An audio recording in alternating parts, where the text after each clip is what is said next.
Hampir mayoritas aktivitas manusia modern berkaitan dengan teknologi. Pasca pandemi melanda, hidup berdampingan dengan gawai seakan makin tak bisa terpisahkan. Pasang surut kegiatan sosial dan perekonomian juga ikut terpengaruh. Unsur digital masuk ke dalam kehidupan masyarakat hampir di semua lini.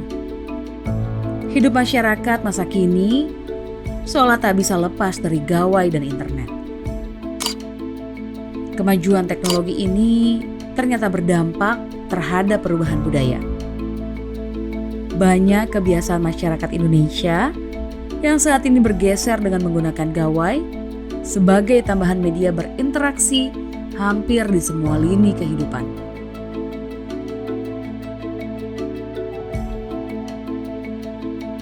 Dulu, pasar tradisional menjadi salah satu tempat transaksi langsung antara pedagang dan pembeli.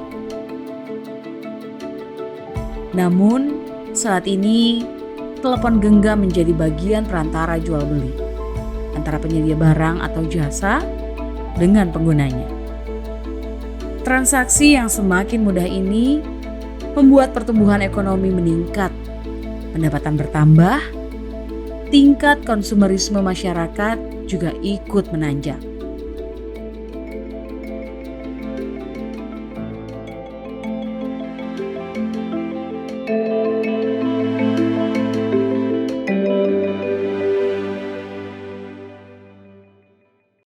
Ya biasalah Mas, namanya ibu-ibu rempyong. Gitu tergoda dengan diskon-diskon begitu. Scroll Facebook atau Twitter semuanya kan bebas ongkir gratis lah, begitulah. Jadi ya saya tergoda gitu. Sembunyi-sembunyi, pinter-pinter atur waktu aja. Suami sih tahu, cuman ya dimarahin udah gitu. Yang pasti itu udah ada ratingnya. Sebagus apapun permainannya, dipastikan disetting untuk kemenangan bandar itu udah otomatis, Pak. Lu pakai ini nih, lu bisa menang. Itu gak ada, gak mungkin bisa menang. Melunasi itu kita dipersulit, giliran tenggangnya sudah habis itu mereka meneror saya gitu loh. Nggak bisa gitu loh mau kemana-mana.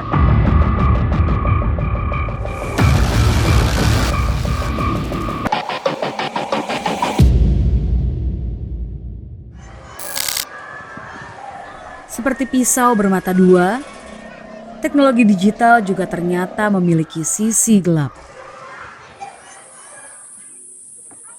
Beragam kemudahan yang disajikan, ternyata ada dampak lain yang harus dihadapi masyarakat.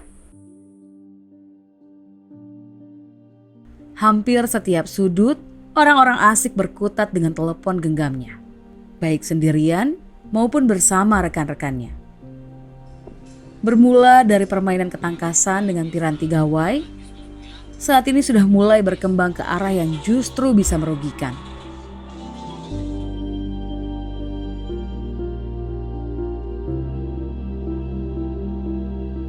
Karena awalnya kan nyoba-nyoba gabut terus asik ketagihan deh pakai top up begitu. Tak hanya sendiri, Sarah juga sering bermain dengan teman-temannya dengan dalih mengisi waktu luang. Wanita yang berstatus ibu rumah tangga ini rela merogoh kocek puluhan hingga ratusan ribu rupiah per hari demi mencoba peruntungan yang ditawarkan di dalam permainan digital. Tergantung kebutuhan, kadang aku 100, kadang aku 50, kadang 150. Tawaran kemenangan yang mampu melipat gandakan uang taruhan membuat Sarah seolah lupa diri karena candu permainan yang masuk kategori judi ini. Menang beberapa kali sih, ya menang. Pernah juga dapat 500.000, 400 pernah. Cuman ya banyak kalahnya, hitung-hitung. Itu 500 itu sekali menang ya, aku pernah dapat juga yang 1,5 juta pernah. Cuman ya itu aku jadinya waktunya kesita habis buat main aja. Paling nanti kalau main nongkrong mabarnya sama teman-teman. Kecanduan judi online membuat Sarah harus menghindari keluarga saat melakukan permainan ini. Sarah memilih berada di luar rumah untuk bertaruh mengadu nasib di atas layar telepon genggam. Sembunyi-sembunyi, cuman kita itu pinter-pinter atur waktu aja. Kalau pas di rumah ya aku nggak main kayak gitu. Paling nanti kalau di luar aja main. Suami sih ada tahu, cuman ya dimarahin dah gitu daripada buat main-main kayak gini. Faktor ekonomi menjadi salah satu indikator maraknya judi online di tengah masyarakat Indonesia, utamanya pasca pandemi COVID-19 melanda dunia. Menurut Badan Pusat Statistik, ada lebih dari 30 juta warga Indonesia menjadi miskin di tahun 2020. Rentang tahun 2020 hingga 2022 menjadi tahun yang berat karena aktivitas dibatasi.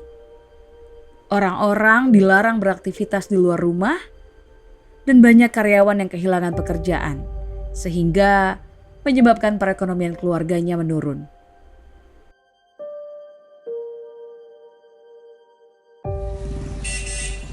Sulitnya mencari kerja menyebabkan banyak orang bingung mencari cara agar bisa mendapatkan uang. Pada kisaran tahun yang sama, judi online muncul dan mengalami peningkatan penggunaan. Judi online seakan-akan memberikan jalan alternatif agar mendapat pendapatan tambahan secara instan. Tetapi faktanya, semua judi online adalah settingan. Bandar judi slot mempunyai trik agar pemain terus mencoba bertaruh. Kalau kita lihat dari sistem, sebenarnya kalau kita baca dari sistem yang ada, yang pasti itu udah ada ratingnya. Dipastikan itu disetting untuk kemenangan bandar itu udah otomatis Pak. Sebagus apapun permainannya, sehebat apapun, kita banyak melihat ada trik A, B, C, D lah di media sosial, YouTube dan lain-lain bahwa lu pakai ini nih, lu bisa menang. Itu nggak ada, nggak mungkin bisa menang. Menurut Yandra, praktisi yang pernah diminta membuat program judi online, pemain dijebak oleh bandar dan dibuat selalu penasaran hingga terus menyetorkan uang taruhan. Menang itu kalau dikasih. Dan dia ibarat marketing digital Pak. Oke, gimana? Jadi seseorang yang menang pasti akan menceritakan lagi ke orang lain di lingkungannya otomatis. Apalagi di saat dia menang, dia betul-betul sebuah masalah yang dihadapi bisa selesai oleh si slot ini. Iya wajar, kalau saya seorang pengusaha judi, ya saya pasti akan berpikir itu nggak mungkin dong saya bikin platform judi online sementara saya sendiri akan merugi. Yang perlu dipahami oleh orang-orang, terutama yang main judi online ini adalah kalau mau main judi ya pasti rugi. Mau gimana namanya judi online, sistemnya diatur lah sistemnya. Meski pemerintah melalui Kementerian Komunikasi dan Informatika telah memutus akses ratusan ribu konten perjudian di berbagai platform digital, tapi pemberantasan judi online Indonesia tetap menjadi tantangan berat. Karena situs judi online terus bermunculan dengan nama yang berbeda. Karena memang cukup banyak. Di saat 7.000 atau 70.000 diblokir, mungkin lahir 10.000 lagi. Karena pesan domain kan bisa sekali pencet langsung bisa domainnya banyak Pak. Dan juga begini, kita bisa pastikan di saat pemilik situs membuat websitenya, dijamin mereka sudah mencadangkan dahulu beberapa domain untuk alternatif berikutnya. Itu dijamin, itu bisa dicek dan itu bisa dipastikan. Kira-kira seperti itu Pak. Makanya untuk efektif memang butuh keseriusan dan konsistensi dalam pemblokiran mungkin gitu. Pemerintah memberikan perhatian serius atas maraknya judi online yang meresahkan ini. Berbagai upaya telah dilakukan seperti pemutusan akses dan take down terhadap ratusan ribu konten judi online dan pemblokiran rekening yang terindikasi menampung transaksi judi online. Namun begitu, upaya itu belum menuntaskan masalah judi online. Hal ini karena setiap hari terus bermunculan ribuan situs dan puluhan aplikasi baru yang dapat diunduh di luar aplikasi Apple App Store dan Google Play Store. Pemblokiran bukannya mampu membuat jera dan menghentikan pergerakan para pelaku. Tapi sebaliknya, seolah menantang. Beberapa waktu lalu, akun resmi milik Dewan Perwakilan Rakyat Republik Indonesia diretas pelaku yang diduga menginginkan judi online tetap berjalan. Akun YouTube DPR YouTube resmi DPR Republik Indonesia diretas oleh pihak yang belum diketahui dan sempat menampilkan siaran judi online. DPR RI telah melaporkan peretasan itu kepada polisi. Peretasan terpantau sejak pukul 5:30 pagi. DPR masih terus berkomunikasi dengan sejumlah pihak untuk mengusahakan pemulihan akun dalam kurun waktu 1 jam ke depan. Hukum aktif di Indonesia sebenarnya telah mengatur kegiatan perjudian masuk dalam tindakan pidana. Dalam pasal Kitab Undang-Undang Hukum Pidana KUHP, tindakan ini masuk dalam pasal 303 yang menyebutkan barang siapa yang menawarkan, memberi kesempatan, turut serta main judi, diancam hukuman 4 hingga 10 tahun penjara. Tindak pidana perjudian juga tertera di dalam Undang-Undang Informasi dan Transaksi Elektronik Pasal 27 ayat 2 dan Pasal 45 ayat 2 dengan ancaman hukuman 10 tahun penjara serta denda sebesar 10 miliar rupiah. Isi dari KUHP, dari misalnya Undang-Undang ITE terkait dengan hal-hal yang tidak dilarang, itu ya banyak dilanggar sama orang-orang juga. Kenapa? Karena memang ya pasarnya masih ada, orang masih mau melakukan itu untuk kepentingannya dalam berbagai bentuk kepentingannya ya. Nggak usah ngomong judi lah, istilahnya yang paling kejahatan yang paling simpel, maling, pencuri aja masih banyak. Udah jelas kok larangannya, kenapa kok masih aja polisi nangkepin maling? Ya karena mereka ada kebutuhan itu, entah kebutuhan ekonomis atau kebutuhan yang lainnya, termasuk sama dengan judi. Pertama, masih ada orang yang mencari uang di situ. Yang kedua, ya masih ada pasar orang yang ingin menyukai permainan judi itu. Ya, jadi itu adalah lingkaran setan yang sulit gitu ya. Segala macam bentuk penegakan hukum yang dilakukan memang satu tidak mungkin masih tidak menyeluruh juga gitu ya, masih ada yang lolos juga. Itu yang menyebabkan orang merasa gue nggak akan kena nih kalau gue cuma main doang segala macam. Kecanduan dengan judinya, kejebak di sana, akhirnya nyari uang buat menutupi itu, minjemnya dari pinjol ilegal, masukin uangnya ke judi, uangnya nggak balik, dikejar-kejar sama debt collector.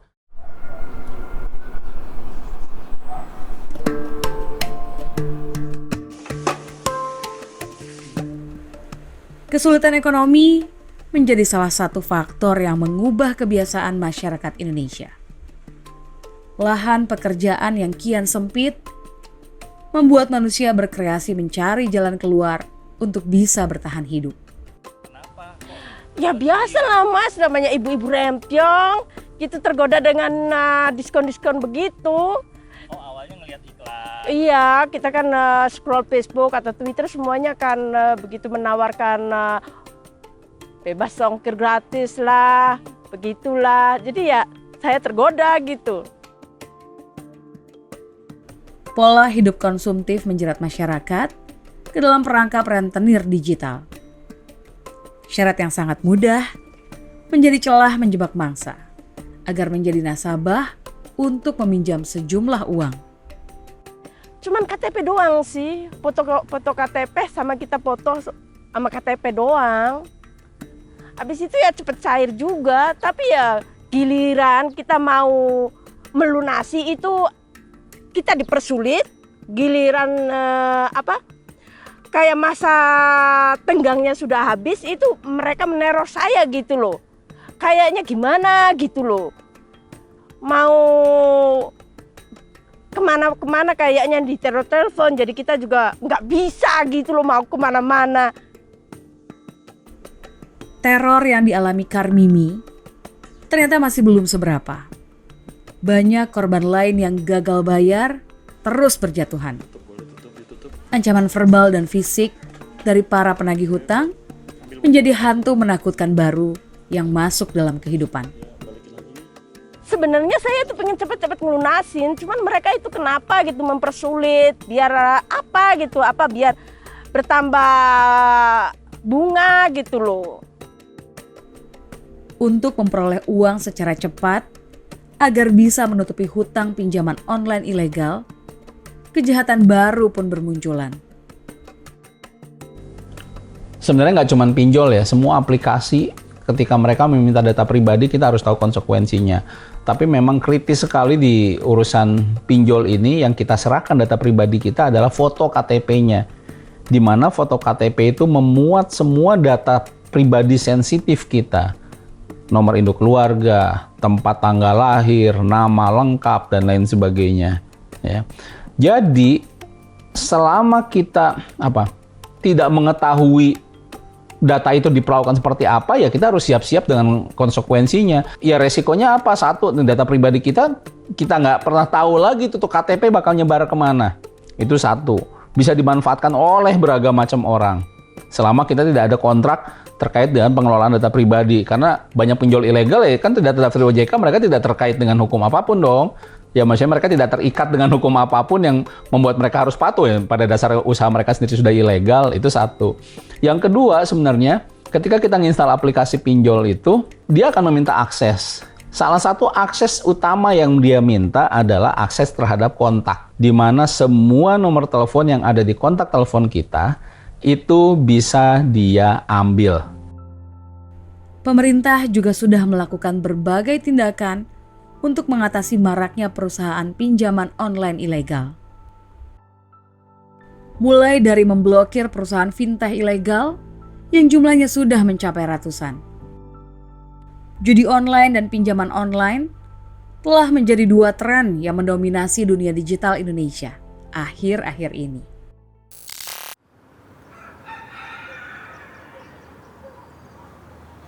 Assalamualaikum. Sehat-sehat. Lagi ngapain ini? Alhamdulillah kebetulan ini Bima yang nanya kan pelatihan kemarin. Halo Kang. Iya, siap-siap. Jangan sampai kita pinjemin HP nih. HP. Atau trik berikutnya adalah Ibu memilih produk yang sekiranya potensi penjualannya tinggi, tetapi HPP-nya bisa ditekan. Maksudnya gimana? Paham ya? Paling tidak kalau kita jualan produk ini kita nggak rugi, tetapi juga profitnya nggak besar.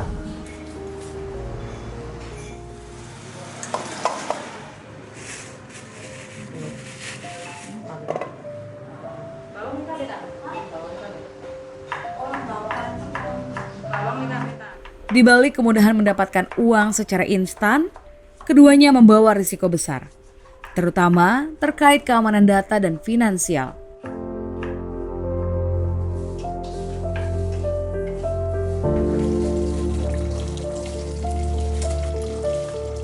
Seperti dua sisi mata uang, selain memiliki sisi negatif, teknologi digital sebenarnya tercipta untuk membantu masyarakat untuk menyelesaikan persoalannya, termasuk dalam upaya meningkatkan perekonomian.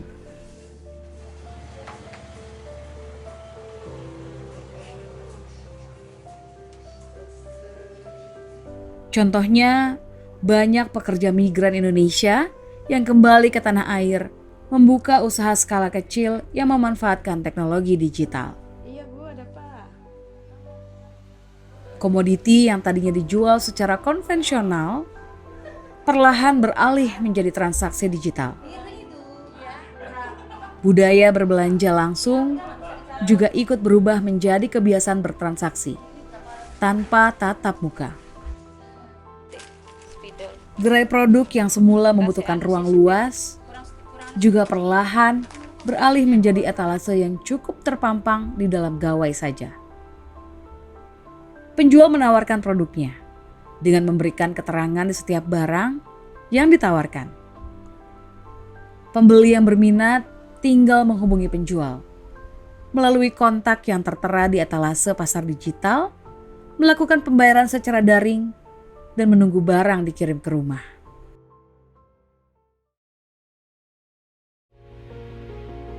Dalam perjalanan panjang kemajuan teknologi, ternyata telah merevolusi cara hidup manusia. Bekerja dan berinteraksi yang awalnya sederhana berubah menjadi kompleks. Tapi kita kalau pengen nyaman, akhirnya setiap loncatan teknologi, manusia dihadapkan pada etika, privasi, dan dampak jangka panjangnya terhadap perilaku masyarakat. Sekitar berapa menit ya setelah slipnya keluar, saya tuh baru sadar, kok kenapa saya kirim, ini siapa? Lah, kan saya terus tanya ke tellernya, lah ini ibu kan yang transaksi sendiri, terus dihubungi dari banknya tuh katanya udah nggak aktif. Scamming sama fraud itu masuknya lewat kanal messenger, menyamar sebagai pembeli, nantinya akan mengambil alih akun di loka pasarnya.